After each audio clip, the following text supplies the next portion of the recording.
कैसे आप सब लोग? बढ़िया एकदम। चलो, आज हम सब मिलके क्लास 10th की बायोलॉजी शुरू करने वाले हैं। किसके साथ? डॉक्टर मुस्कान के साथ। ठीक है, चलो करते हैं शुरू। मेरा काम क्या होगा, बेसिक से शुरू करूंगी मैं बायोलॉजी को, एकदम अब हाई लेवल तक लेके जाएंगे, है ना। बिल्कुल स्मूथली सारी चीजें कवर करेंगे, है ना। तो देखो, हमारी जो क्लास 10 बायोलॉजी का सबसे पहला चैप्टर आता है वो आता है लाइफ प्रोसेस, है ना। तो लाइफ प्रोसेस, लाइफ माने जीवन, प्रोसेस माने क्रियाएं, बोले तो एक्टिविटीज, है ना। तो लाइफ, लाइफ किस में होगी? कोई अब बोलते हैं हम भाई हाँ ये चीज क्या है, लिविंग थिंग। उसमें लाइफ अब किसी भी बेसिस पे बताते हैं, लाइफ है तो मतलब वो लिविंग थिंग है ना। कोई भी चीज है, अब मैं बोलूं आप सभी लोगों को, बताओ मुझे कि कोई भी चीज लिविंग थिंग है, आप ये किस बेसिस पे बताओगे? आप ये कहोगे कि मैम मैंने देखा था कि वो डॉग था, वो यहाँ से वहां चला गया, उसने मतलब उस मेरे को उस ऑक्सीजन लेता हुआ दिखा, मैंने किसी बंदे की पल्स देखी, वो सो रहा था। अब सो रहा हो तब आप कैसे डिफाइन करोगे? मैं कह दूं सो रहा है वो, अब चलता तो दिख नहीं रहा, तो आप कैसे कहोगे वो डेड है या फिर लाइव? तो आप बोलोगे कि मैम मैंने उसकी पल्स देख ली, मैम मैंने उसको उसकी बॉडी की मूवमेंट देखी कि वो ब्रीथ करता हुआ दिख रहा है ना। तो लाइफ मतलब सबसे पहले हमें ये देखना है कि कोई भी थिंग अलाइव है या नहीं है। अलाइव माने जिंदा है या नहीं है, तभी हम ये देखेंगे ना कि आगे के प्रोसेस उसके अंदर क्या चलते हैं उस चीज को मेंटेन करने के लिए। चलो सबसे पहले हम देखते हैं अलाइव। अलाइव का मतलब क्या होता है? जिंदा होना, है ना। बेसिक सी टर्म है।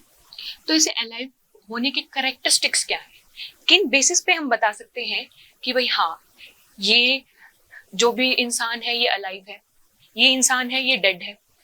तो ये आप कहेंगे कि हाँ डेड तो हमने ऐसे बता दिया कि उसके अंदर कोई बॉडी मूवमेंट्स नहीं थी, उसमें हमने पल्स वगैरह चेक करी तो पल्स मूवमेंट नहीं देखी, ब्रीथिंग वगैरह चेक की तो ब्रीथिंग नहीं दिख रही है उसके अंदर, तो हमने बता दिया कि भाई हाँ ये पर्सन डेड है।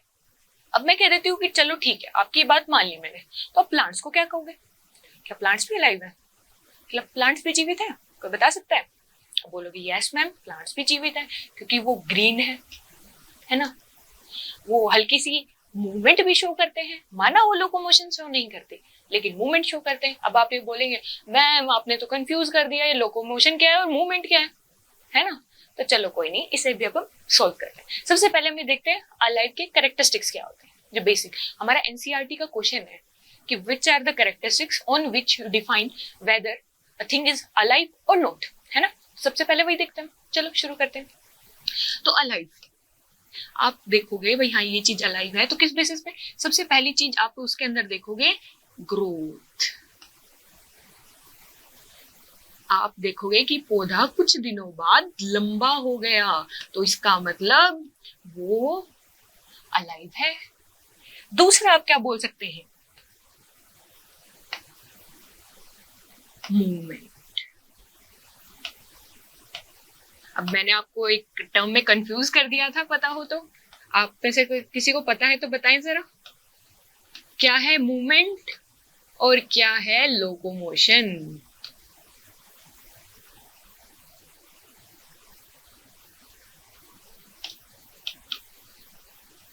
अब देखो इसको बहुत आसानी से हम समझेंगे ना। देखो लोकोमोशन, लोको से ही पता लग रहा है इसमें क्या आ रहा है, लोकेशन आ रहा है ना। लोकेशन वर्ड, लोकेशन का नाम लेते ही अब आप समझ जाओ कि हाँ अब मैं यहाँ खड़ी हूँ, इस कॉर्नर से उस कॉर्नर पे गई तो मैंने मेरी लोकेशन चेंज कर दी, इसे बोला जाएगा लोकोमोशन। जबकि मैं अपने हाथ की मूवमेंट, अपने हाथ को ऐसे हिला रही हूँ, this is known as movement. तो प्लांट्स क्या शो करते हैं? मूवमेंट, क्योंकि वो चल नहीं सकते, वो लोकोमोशन शो नहीं कर सकते, इसीलिए वो मूवमेंट शो करते हैं।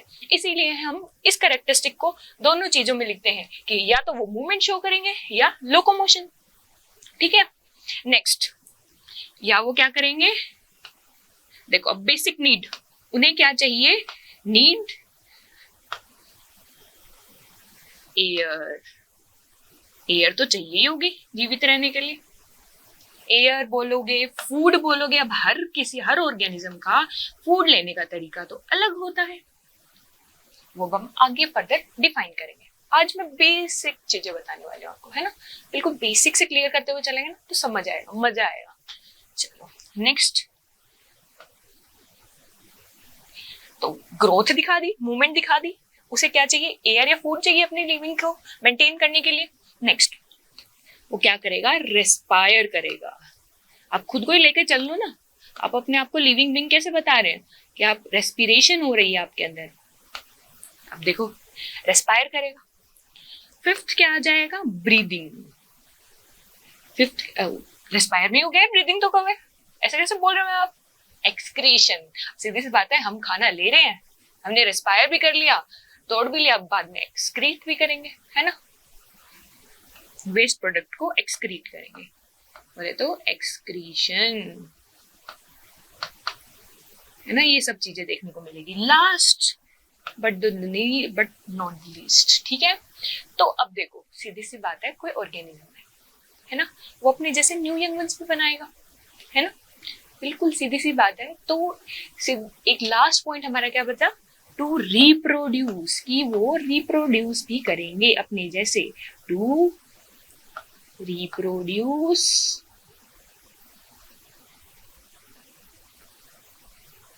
New ones.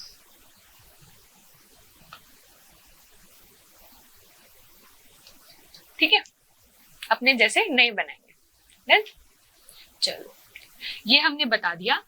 अब हमने ये बता दिया कि हमने ये डिफाइन कर दिया कि कोई भी थिंग है वो अलाइव है या नहीं। अब हम ये देखेंगे कि उसको, अब वो है, अभी अलाइव है, अब उस चीज को मेंटेन रखने के लिए, अब वो जिंदा है, एक सेकंड के लिए जिंदा, बाद में मर गया, फायदा क्या हुआ। अब हमें उसको जिंदा रखना है तो ये भी तो देखना पड़ेगा ना, किस प्रोसेस, बोले तो क्या चीज करके वो जिंदा रह रहा है ना। तो वही हमारे चैप्टर का नाम है, क्या नाम है, लाइफ प्रोसेसेस। लाइफ माने लिविंग, जैसा कि अभी मैंने बताया, लिविंग को हमने अलाइव बोला, जो हमने डिफाइन किया वेरियस कैरेक्टरिस्टिक्स पे। और नेक्स्ट आ जाते हैं प्रोसेसेस। प्रोसेसेस माने वेरियस एक्टिविटीज।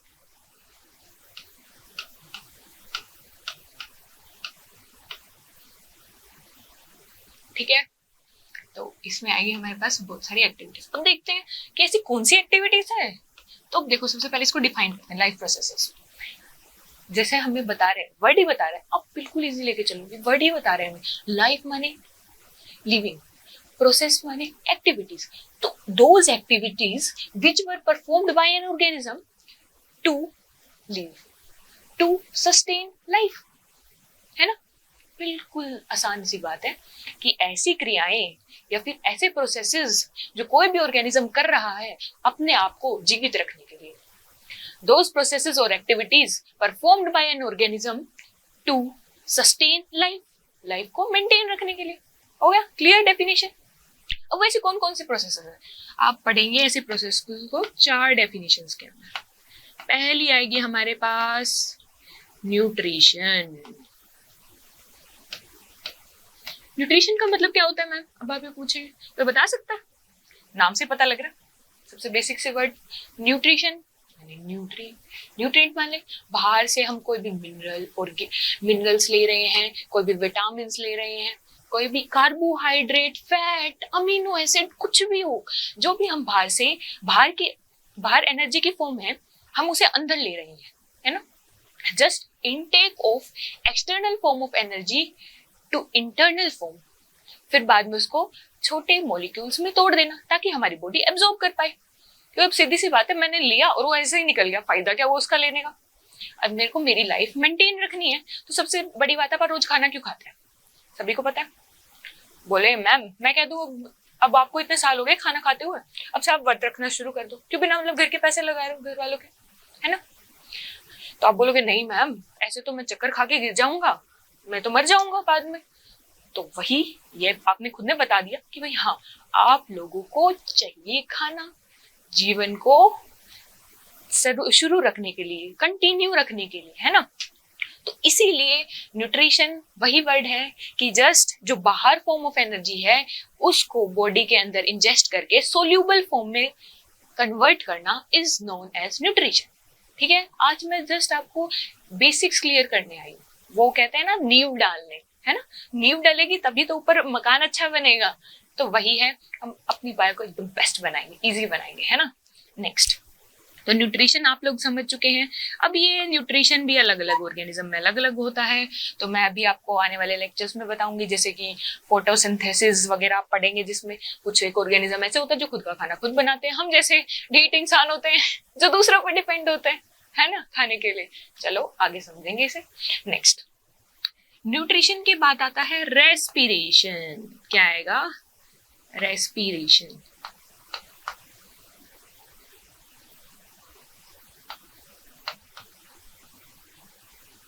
है ना। रेस्पिरेशन, अब मैं पूछूं रेस्पिरेशन का मतलब बताओ, कोई बताएगा? बहुत से लोग बोलेंगे कि मैम रेस्पिरेशन का मतलब होता है कि हमने ऑक्सीजन अंदर ली और कार्बन डाइऑक्साइड बाहर निकाली, है ना। बट नहीं, ऐसा नहीं होता। ये तो एक ऐसा प्रोसेस है जो रेस्पिरेशन में मदद कर रहा है। कैसे? अब देखो मैं बताती हूँ। ब्रीदिंग, जो आप बता रहे हो ना, वो है ब्रीदिंग। ब्रीदिंग का मतलब होता है intake of oxygen, exhale of CO2, है ना। अंदर क्या ली ऑक्सीजन, बाहर क्या छोड़ी, कार्बन डाइऑक्साइड, जो हमारे लिए वेस्ट प्रोडक्ट है। तो अब देखो, ऑक्सीजन की इनटेक क्यों की हमने, वो रेस्पिरेशन के लिए। रेस्पिरेशन एक ऐसा प्रोसेस है, अब हमारे मेन टॉपिक पे आता है रेस्पिरेशन का मतलब क्या होता है। रेस्पिरेशन का मतलब होता है कि जो हमने है ना फूड लिया था न्यूट्रिशन के थ्रू, उसे सोल्यूबल फॉर्म में हमने एब्जॉर्ब कर लिया, मतलब तोड़ तोड़ के छोटे छोटे टुकड़ों और एब्जॉर्ब कर लिया, है ना। एब्जॉर्ब करने के बाद अब उस छोटी छोटी फॉर्म को हम किस फॉर्म में तोड़ेंगे कि हम हमारी बॉडी को, अब जैसे काम करते रहते हो तुम, ऐसे तो हो नहीं 24 घंटे बैठे हो आराम से और काम करोगे ही नहीं, ऐसा तो है नहीं। कोई है क्या ऐसा सुस्त इंसान जो सोता ही रहे? ऑब्वियसली हम आंखें भी खोलते हैं, आंखों को एनर्जी चाहिए। अगर हम सो भी रहे हैं तो भी हमारी हार्ट बीट कर रही है, तो भी हमारा हार्ट लगातार बीट करे जा रहा है कंटिन्यूअसली, तो हार्ट को भी तो एनर्जी चाहिए। तो उस एनर्जी को लाने के लिए हमने जो सोल्यूबल फॉर्म ली थी, किससे, न्यूट्रिशन के थ्रू, उसको मोलिकुलर एनर्जी के फॉर्म में तोड़ा जाता है, छोटी सी एनर्जी, सेलुलर एनर्जी फॉर्म। आप सभी को पता है, पढ़ के आए होंगे 9th क्लास में, माइटोकॉन्ड्रिया के थ्रू हमारी क्या जनरेट होती है, ATP। इसको क्या बोलते हैं हम लोग, एनर्जी करेंसी, है ना। तो देखो, रेस्पिरेशन का मेन प्रोसेस क्या है कि जो हमने सोल्यूबल फॉर्म में मेटाबोलाइट्स लिए हैं, उनको अब हम मोलिकुलर फॉर्म ऑफ एनर्जी में या फिर सेलुलर फॉर्म ऑफ एनर्जी में तोड़ देंगे। तोड़ देना, है ना। चलो नेक्स्ट आता है रेस्पिरेशन के बाद ट्रांसपोर्टेशन। अब ये तो आपको नाम सुनते ही पता लग रहा है, बिल्कुल इजी सी चीज है, ट्रांसपोर्टेशन।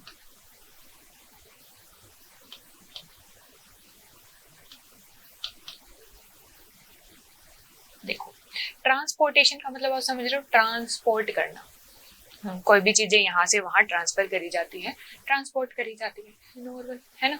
ये चीज समझ रहे हैं। तो अब देखो, सबसे बड़ी चीज हमने खाना लिया, खाने से हमने काम की चीज क्या बनाई, रेस्पिरेशन के थ्रू एटीपी ले ली। तो ट्रांसपोर्टेशन हमारी बॉडी में हमें क्यों जरूरत पड़ी? अब आप कह दोगे कि क्यों जरूरत पड़ी, आपको सबसे बड़ी चीज पता है, ब्लड है अपने अंदर, है ना। जो सबसे जरूरी चीज है ट्रांसपोर्टेशन के लिए हमारे अंदर, ब्लड का काम क्या है, ब्लड ऑक्सीजन को लेगा, ट्रांसफर करेगा सभी सेल्स के पास, सभी टिश्यूज के पास, कि भाई हाँ लो लो लो तुम अपना अपना खाना लो, है ना। फिर वो एटीपी प्रोड्यूस करेंगे और अपना काम करेंगे, है ना। तो इसका मतलब ट्रांसपोर्टेशन का बहुत बड़ा रोल है। और बहुत बार क्या होता है कि आपको पता है कि हमारे अंदर बहुत सारे हॉर्मोन्स भी होते हैं जो सिंथेसाइज होते रहते हैं। अब आपको पता है कितने सारे हॉर्मोन्स हमारे पिट्यूटरी ग्लैंड सिंथेसाइज करते हैं, है ना। कितनी सारे ग्लैंड्स हमारे हाइपोथैलेमस ग्लैंड्स सिक्रीट करते हैं हॉर्मोन्स, वो जाके अपने पर्टिकुलर हार्मोन पे काम करते हैं। अब आपको पता है कि बहुत से हार्मोन हमारे हाइपोथैलेमस सिक्रीट कर रही है, काम होता है किसका, पैनक्रियाज का, इंसुलिन को सिक्रीट करवाना। तो उसके पास पहले मैसेज जाएगा एक हार्मोन के थ्रू, फिर पैनक्रियाज क्या करेगा, अपना काम करेगा। वो मैसेज को ट्रांसपोर्ट कौन करवा रहा है, ट्रांसपोर्टेशन प्रोसेस। वो कौन है ट्रांसपोर्टेशन प्रोसेस में जो इन्वॉल्व है, ब्लड है। और आप देखोगे कि जो बेसिक फॉर्म ऑफ एनर्जी है वो काफी बार, अब जैसे आप मान लो दौड़ने लग रहे हो, लाइक, है ना, दौड़ रहे हो या फिर कुछ भी ऐसी मूवमेंट कर रहे हो, मान लो आपके पैरों की मूवमेंट हो रही है, जस्ट लाइक आप ये सोचो, है ना। तो पैरों की मूवमेंट हो रही है तो आप, सीधी सी बात है, आपको 30 मार का तो है नहीं, तो आपको एनर्जी चाहिए होगी। आपकी सेल्स कहेंगी अरे दो दो मुझे एटीपी दो, तो वो एटीपी सारे के सारे उधर ट्रांसफर की जाएंगे। तो ये ट्रांसपोर्टेशन प्रोसेस हमने समझ लिया। Transfer of various metabolites from one organ to another, या फिर from one place to another. Normal जो हमने पढ़ा ट्रांसपोर्टेशन वैसा ही ये है, बस ये हमारा किसके थ्रू हो रहा है, हम ह्यूमन बींग्स के अंदर ऑब्वियसली ब्लड के थ्रू हो रहा है ना। नेक्स्ट फोर्थ जो आता है वो आता है एक्सक्रीशन।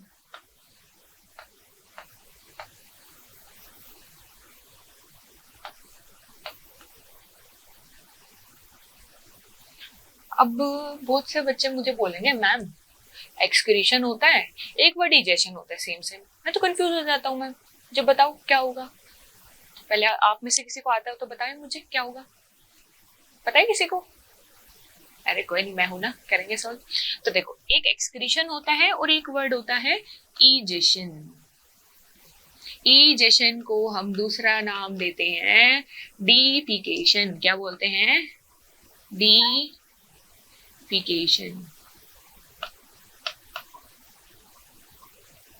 है ना। एक्सक्रीशन का मतलब क्या होता है? जस्ट हमने जो खाना खाया है ना, वो हमारी बॉडी में एब्जॉर्ब हो गया, टूट के एब्जॉर्ब हो गया, उसको हमने तोड़ दिया गया। तोड़ने के बाद अब देखो रेस्पिरेशन में हमने क्या पढ़ा कि हमने जो भी मान लो सबसे सिंपल फॉर्म ऑफ एनर्जी ली हमने ग्लूकोज, जैसे कि C6H12O6। आप सभी को पता होगा ना ग्लूकोज का फॉर्मूला, तो पूछना चाहिए था मुझे। चलो कोई नहीं, देखते हैं नेक्स्ट लेक्चर में आपको याद रहता है कि नहीं। ग्लूकोज को हम ऑक्सीजन की प्रेजेंस में तोड़ते हैं। किसमें किसमें टूट जाता है? CO2 में, H2O में और ATP में। और आप लोगों को पता है ये हमारी मेन चीज है जिसके लिए हम ये इतना सारी रामायण कर रहे हैं, क्योंकि हमें एनर्जी तो चाहिए ही चाहिए। तो ऐसे ही बहुत सारे प्रोसेस हमारे बॉडी के अंदर चल रहे होते हैं। तो अब जैसे कि हमने खाना खाया तो हमें जो अच्छा अच्छा लगा, जो हमारे काम की चीजें थी वो हमने रख ली और बाकी सब निकाल दी। तो यही होता है एक्सक्रीशन, है ना। अब मैंने बोला कि अब कंफ्यूजन क्रिएट हो गया आप लोगों को, डिफिकेशन और एक्सक्रीशन में क्या डिफरेंस है। देखो एक्सक्रीशन का मतलब क्या है, इजेशन और डिफिकेशन का डायरेक्ट मीनिंग क्या है? आपने खाना खाया, आपकी बॉडी को जो अच्छा लगा उसने एब्जॉर्ब कर लिया, है ना। जो भी चीजें उसे नहीं चाहिए थी वो उसने बाहर निकाल दी, सीधी की सीधी। अब जो बॉडी ने एब्जॉर्ब किया वो क्या था? आपने लिया तो खाना इतनी बड़ी फॉर्म में था, इतनी बड़ी फॉर्म में आपने खाना लिया, उसको फिर बाद में एब्जॉर्बेबल फॉर्म में इतनी फॉर्म में रखा आपने, फिर आपने उसको और छोटी फॉर्म में तोड़ दिया। फिर अब आपने फाइनली है ना क्या सोचा कि अब मेरी बॉडी को सेल्स को जो काम आए इतनी फॉर्म में लेके आते हैं। तो जब आप उस फॉर्म में लाते हो तो आप फर्दर तोड़ते हो। तो जैसे यहाँ पे CO2 किसकी तरह काम कर रहा है? वेस्ट की तरह, है ना। एक तरीके का वेस्ट है हमारे लिए, कोई काम की है क्या CO2? क्या आप भी प्लांट्स की तरह CO2 का यूज करके फोटोसिंथेसिस करते हो? ऐसा नहीं है। तो ये वेस्ट को निकालना एक्सक्रीशन कहलाता है, ठीक है। अब एक्सक्रीशन हम लोग बोलेंगे, कंफ्यूज हो जाएंगे, मैम आपने क्या बोल दिया। अरे ऐसा कुछ नहीं होता है। हम बहुत सारे अदर प्रोडक्ट्स होते हैं जैसे कि यूरिया वगैरह, फर्दर जैसे जो रिलीज किए जाते हैं हमारी किडनी के थ्रू, मतलब जो हमने एब्जॉर्ब किए ना उन मेटाबोलाइट्स को फर्दर तोड़ के काम की चीजें रख ली बॉडी ने, और जो थी वो निकाल दी। अब ये तो हमारी सेल्स काम कर रही है ना, तो इसके लिए पर्टिकुलर ऑर्गन बना, कौन सी बताओ, नाम बताओ। किडनी, ठीक है। तो उनके लिए हमारे पास बना किडनी ऑर्गन जो चीजों को एक्सक्रीट कर देता है, ठीक है। और CO2 भी वेस्ट है, वो हमारे लंग्स के थ्रू एक्सक्रीट होती है, समझ गए। तो एक्सक्रीशन और इजेशन का मतलब आप समझ चुके हैं। इजेशन का मतलब क्या है? जस्ट हमने जो बाहर से ऑर्गेनिक फूड लिया उसमें से काम की चीजें एब्जॉर्ब की, जो नहीं थी वो निकल गई।